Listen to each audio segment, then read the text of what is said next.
بسم اللہ الرحمن الرحیم۔ جب رسول اکرم صلی اللہ علیہ وآلہ وسلم معراج پر تشریف لے گئے تو سب آسمان والے رسول اللہ صلی اللہ علیہ وآلہ وسلم کو مرحبا کہنے کے لیے تشریف فرما ہوئے۔ رسول کریم صلی اللہ علیہ وآلہ وسلم کے جنت میں آنے کی خبر سن کر سب ہی بے چینی سے رسول اللہ صلی اللہ علیہ وآلہ وسلم کو مرحبا کہنے کے لیے بے تاب تھے۔ اس سفر میں حضرت جبرائیل علیہ السلام بھی رسول اللہ صلی اللہ علیہ وآلہ وسلم کے ساتھ تھے۔ سرور کائنات محبوب رب کائنات صلی اللہ علیہ وآلہ وسلم سیر کرتے ہوئے جنت میں حوروں کے پاس سے گزرے۔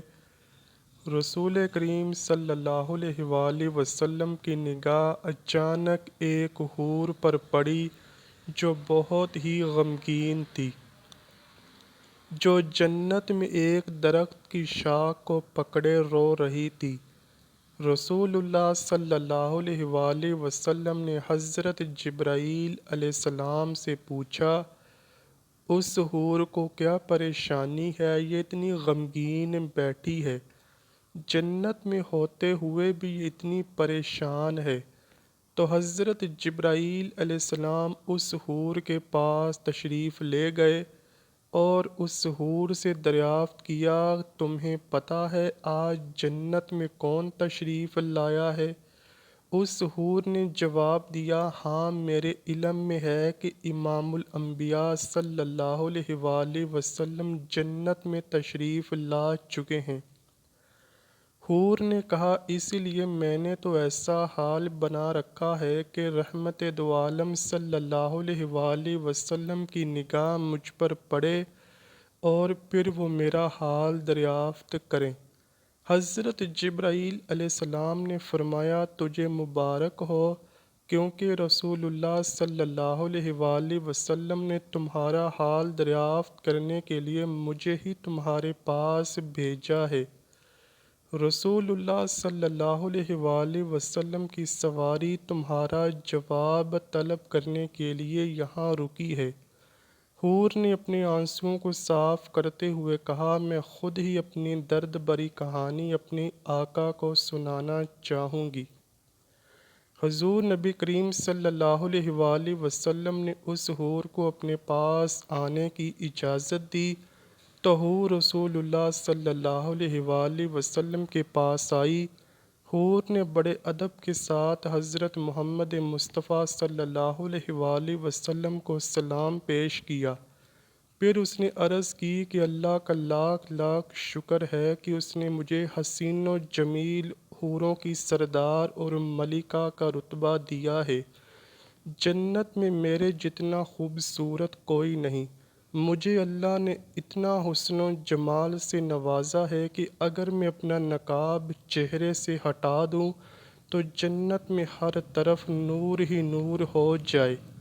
حور نے بڑے دکھی لہجے میں کہا کہ اے اللہ کے نبی صلی اللہ علیہ وآلہ وسلم، ایک دن میرے ذہن میں خیال آیا کہ قیامت کے دن ہر حور کو کسی نہ کسی بندے کے حوالے کیا جائے گا، تو اللہ نے میرا بھی کوئی نہ کوئی جوڑا بنایا ہوگا جس کے ساتھ میں نے دائمی زندگی گزارنی ہے۔ میرا یہ خیال آگے بڑھتے بڑھتے خواہش کی صورت اختیار کر گیا تو میں نے ایک دن اللہ کریم کی بارگاہ میں یہ سوال کیا، اے اللہ پاک، تیرا لاکھ شکر ہے کہ تو نے مجھے جنت کی سب حوروں سے زیادہ حسن و جمال عطا کیا ہے۔ اتنا حسن و جمال جنت میں کسی بھی حور کے پاس نہیں۔ یا اللہ، میرے دل میں کافی مدت سے ایک سوال اٹھ رہا ہے کہ تو نے ہر حور کا ایک ایک جوڑا بنایا ہے جو زمین پر مردوں کی شکل میں پیدا ہے، مرنے کے بعد وہ جنت میں حوروں کے خاوند ہوں گے۔ اے اللہ پاک، یہ بات تو ظاہر کر کہ تو نے میرے لیے کون سا آدمی بنایا ہے جو جنت میں میرا خاوند ہوگا۔ اے اللہ پاک، اس بندے کی ایک جھلک مجھے دکھا دے۔ اللہ نے میری دعا کو قبول فرمایا اور حکم دیا کہ سامنے جو آئینہ لگا ہے اس سے دیکھ لو۔ اس آئینے میں تجھ کو تیرے جوڑے کی صورت نظر آئے گی۔ یا رسول اللہ صلی اللہ علیہ وآلہ وسلم، میں بڑی خوشی کے ساتھ اس آئینے کی طرف بڑھی۔ میرے قدم خوشی کے مارے زمین پر نہیں لگ رہے تھے کہ آج اپنے محبوب ترین ساتھی کو دیکھنے جا رہی ہوں۔ جیسی میں نے نگاہ اٹھائی، دل پریشان ہوا، میری ساری تمناؤں پر پانی بہہ گیا۔ میرا ذہن ہمیشہ اس بات کو لے کر بہت دکھی رہتا ہے۔ میں سوچتی تھی کہ ایسا نہ ہو کہ میرا جوڑا کوئی بدصورت اور وحشی ہو، کیونکہ میں اس کے ساتھ کس طرح گزارا کروں گی۔ میں یہ بات سوچ سوچ کر پریشان رہتی تھی، اور جب میں نے آئینہ دیکھا تو وہی ہوا جس بات کا مجھے ڈر تھا۔ رسول کریم صلی اللہ علیہ وآلہ وسلم اس کی بات سن کر ہنس دیے، اور پھر آپ نے اس حور سے پوچھا کہ تو نے آئینے میں جس شخص کو دیکھا ہے اس جوڑے کا حلیہ تو بیان کر، اس کے بارے میں مجھے بتاؤ کہ اس کا حلیہ کیسا تھا۔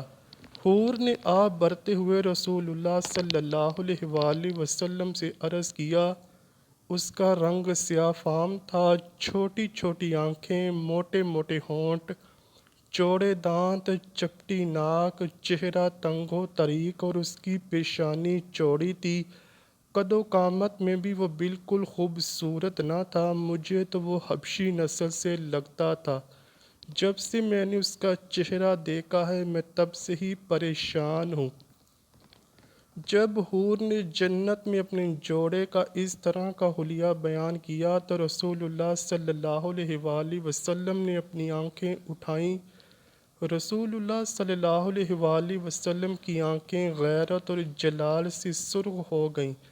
آپ صلی اللہ علیہ وآلہ وسلم نے اس حور سے فرمایا، جو حلیہ تو نے بیان کیا ہے وہ تو میرے صحابی بلال کا ہے، جو ایک سچا اور میرا عاشق ہے۔ تو اس نایاب ہستی کو پا کر بھی غم نصیبی کا شکوہ کرتی ہے۔ کیا تجھے اس بات کے بارے میں علم نہیں کہ بلال میرا سب سے پیارا صحابی ہے، میرا مؤذن ہے؟ میں نے اس کو اپنے پلکوں کے سائے میں جگہ دی ہے۔ رسول کریم صلی اللہ علیہ وآلہ وسلم نے فرمایا، بلال کو اللہ وہ رتبہ عطا کرے گا کہ بلال کے جسم کی سیاہی حوروں کے رخساروں پر تل لگانے کے لیے تقسیم کی جائے گی۔ آتش قدا عشق میں وہ نکھرا ہوا سونا جس نے محبت کی شفقت میں دونوں جہاں سے منہ پھیر لیا، وہ حسن مجرد کا تماشائی ہے۔ فردوس کا حسن وہ کیوں کر خاطر میں لائے۔ رسول کریم صلی اللہ علیہ وآلہ وسلم نے اس حور سے فرمایا، تو اپنے حسن و جمال پر اتنا ناز نہ کر، میرا بلال سچا مومن ہے۔ تو یہ بات کہہ رہی ہے کہ بلال سیاہ رنگ کا ہے، ایسا نہ ہو کہ میرا بلال تجھ کو ناپسند کرے۔ رسول اللہ صلی اللہ علیہ وآلہ وسلم کی بات سن کر وہ جذبات پر قابو نہ رکھ سکی، اس کا حسن و جمال، غرور سب اتر چکا تھا۔ رسول اللہ صلی اللہ علیہ وآلہ وسلم کی بارگاہ میں حضرت بلال کی تعریفیں سن کر وہ حور بے چینی سے روتے ہوئے چیخنے لگی۔ حور نے کہا، اے اللہ کے نبی صلی اللہ علیہ وآلہ وسلم، مجھے معاف کر دیجئے، مجھے وہی بلال پسند ہے۔ مجھے یہ جان کر بہت خوشی ہوئی کہ وہ محمد صلی اللہ علیہ وآلہ وسلم کا سب سے پیارا غلام، وہ صحابی ہے اور وہی میرے حصے میں آیا ہے۔ وہ جس کو حضور صلی اللہ علیہ وآلہ وسلم دل و جان سے پیار کرتے ہیں، وہ بندہ میرے حصے میں آیا ہے۔ رسول اللہ صلی اللہ علیہ وآلہ وسلم میری معذرت قبول کیجئے۔ رسول کریم صلی اللہ علیہ وآلہ وسلم نے اس کی معذرت کو قبول فرمایا اور اس حور کو دعائیں دیتے ہوئے آگے چل دیے۔ اللہ سے دعا ہے کہ وہ ہمیں اپنے ایمان کی حفاظت کرنے والا بنائے، ہمیں رسول کریم نبی کریم صلی اللہ علیہ وآلہ وسلم کی اطاعت اور ان کی آل پاک سے بے پناہ محبت عطا فرمائے، آمین یا رب العالمین۔ امید کرتا ہوں کہ آپ کو ویڈیو ضرور پسند آئی ہوگی۔ اگر ویڈیو پسند آئی ہے تو ویڈیو کو لائک کیجئے، شیئر کیجئے اور چینل کو لازمی سبسکرائب کیجئے۔ کمنٹ سیکشن میں اپنی رائے کا اظہار بھی ضرور کیجئے گا۔ ملتے ہیں اگلی ویڈیو میں، تب تک کے لیے اللہ حافظ۔